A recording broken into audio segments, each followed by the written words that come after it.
Hello, my name is LeBlanc, and this is my ePortfolio Communications 203. First page is a welcome page.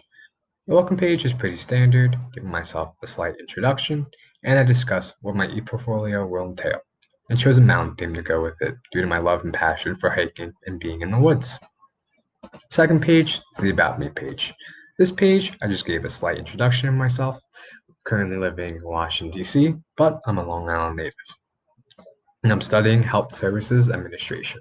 And my quote, no amount of regretting can change the past, and no amount of worrying can change the future, is a quote that was given to me actually when I was around 14, and something that I try to say to myself every day to live a more stress-free life and more carefree, and more to live in the moment.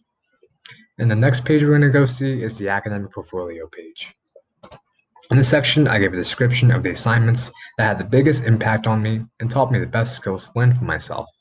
The first one is net neutrality, software restrictions, and government regulation. This taught me the importance of being updated on events and the importance of knowing your rights on the internet. Not everything in real life can protect us on the internet, and net neutrality showed us what can happen if we don't pay attention. Everyone deserves equal access to the same platforms, and it should not be determined by how much you pay. Next section is algorithmic bias. As the utilization of big data becomes more important, it's vital to see the good and bad it can do. The good can be seen everywhere as algorithms are used more and more in machine learning and AI, and with it brings much more faster and efficient benefits. But algorithm bias can also develop and curate data towards a certain audience slash demographic area. The harm that can be done with this needs to be addressed. And some refuse to believe that something like this can occur, but if they play the game Monster Mash, they can see a much more concrete visual on how algorithmic bias occurs in most apps. In the last section is social movements and going viral.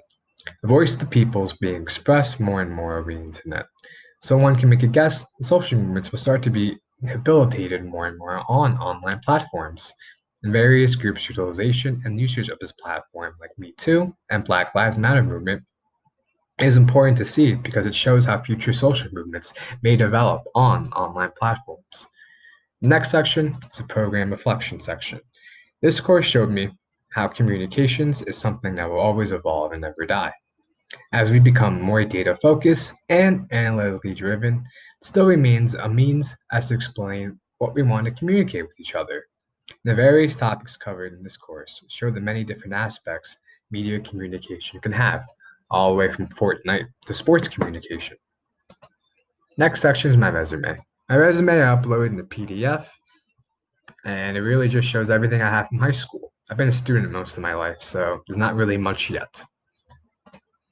The last page is the contact me page, and here I have my email, my work cell, and any social media I am on. And thank you for viewing my ePortfolio.